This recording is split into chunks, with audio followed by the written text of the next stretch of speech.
Okay, real talk. What if I told you that one of the most psychologically resilient characters ever written across all of fiction, not just anime, never had a superpower, no special bloodline, no magic eyes, no secret technique he was born with.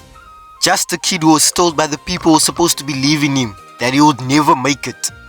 Psychologists have a term for what this character has. They call it psychological hardiness. And researchers say it's one of the single biggest predictors of whether a person survives mentally and emotionally when life goes completely sideways. That character is Rocklee. And today we're going to break down exactly why psychologists would look at this fictional kid and say, that right there is what an unbreakable mind looks like. For those of you who don't know who Rocklee is, here's a quick summary. He lives in a world where basically everyone has the ability to use chakra.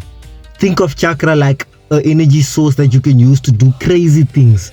For example, shooting fire, walking on water and cloning yourself. That type of stuff. Rocklee, he was born unable to use any of it. The doctors confirmed it, his teachers confirmed it, and even the other kids confirmed it by laughing at him. And what was his dream? I want to show I can be a splendid ninja as well. That's the setup. Now let's talk about why the way he responded to that setup is something researchers and psychologists genuinely find fascinating. Psychologists who study mental resilience break it down into three things. The first one is commitment, and this is where Rocklee is almost terrifying. Commitment means you don't just have a goal, you live inside that goal. It's not something you do, it's something you are. Most people, when they hit a wall as big as the one Rocklee hit, do one of two things. They either quit or they find a different goal that's more realistic. Lee did neither. Instead, he decided, if I can't use chakra, I'll become the greatest taijutsu user who ever lived. I'll make my body itself into a weapon. And then he went on and trained so hard, like absurdly, dangerously hard, that he could move faster than the eye could track. Psychologists call this goal substitution with identity preservation. He changed the path but never the identity. He was always going to be a great ninja, but he just found the only door left open to him and walked straight through it. The second pillar of psychological hardiness is control. And no, that doesn't mean controlling everything around you. It means focusing your energy on what you actually have power over. Here's a question. When life gives you a limitation you literally can't change, what do? Most people obsess over the things they can't control. They stay stuck in the why. Why me? Why this? Why now? And psychologists will tell you that this is one of the fastest paths to helplessness. Rocklee does the opposite. He never not once wastes screen time crying about not having chakra ability. He constantly asks, what can I do? And then does that relentlessly. This comes to a head in the tuning exams. Lee is up against Gara, a guy with an automatic sand shield that literally no one has ever gotten past. Everyone watching thinks it's already over before it even starts. And then Lee drops his training weights. 2 giant ankle weights hit the ground and crater the floor. And Lee moves so fast that Gara's sand, which moves at superhuman speed, can't keep up. He gets through, he lands hits, he almost wins. He didn't try to get chakra, he didn't cheat the system. He worked within his constraints so hard that he turned them into an advantage. This is psychological control.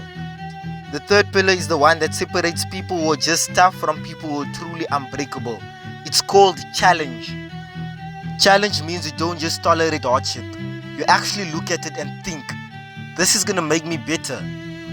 And this is where Rocklee's story goes somewhere that honestly it's different when you understand the psychology behind it. Gara eventually crushes Lee's arm and leg, not metaphorically. The bones shatter. The doctors... But he'll never fight again. His days as a shinobi are over. This is the moment where most characters in fiction and in real life break. Lee chooses surgery, an experimental surgery with a low success rate. Not because the odds are good, because he can't accept a reality where he doesn't win. And here's the detail that gets me every time. While Lee is still unconscious, healing from the surgery, his legs and arms start moving. He's training in his sleep. Guy Sensei sees it and cries, because he understands what the rest of us are just now learning. Lee's drive isn't a decision he makes. It's baked into who he is at the deepest level. Psychologists call this post-traumatic growth. The idea that trauma doesn't just leave damage. For some people, it can create a foundation for a stronger self. Lee isn't the same after the fight. He's more. So here's the thing. Rocklee is fictional, we all know that. But the traits he was written with: commitment to identity over outcome, focus on controllable actions, treating hardship as a tool for growth. Those aren't fictional. Those are real documented traits that real psychologists have spent decades studying. And here's the uncomfortable part. Most of us have the opposite instinct. We protect ourselves from commitment because commitment means we can fail. We spend energy on what we can't control because we are wired to focus on threats. And we run from challenges because our brains are hardwired to find the safest path.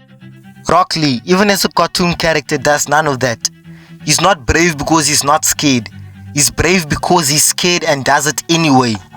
That's not a superpower, that's a mindset. And the wild thing is, it's learnable. Rocklee doesn't win every fight. He doesn't become the strongest ninja in history. He's not even the main character. But every time he's on screen, he does something most people never manage. He's showing up fully, without excuses, without waiting for the perfect conditions. If you ever felt like the system wasn't built for you, like you were missing something that everyone else seemed to have, like your ceiling was lower than it should be, Rocklee was written for you. And maybe that's why after all these years, people still lose their minds when they hear his theme song start. If this is different, drop a comment. Tell me your favorite Rocklee moment. And if you want more breakdowns like this, you already know what to do.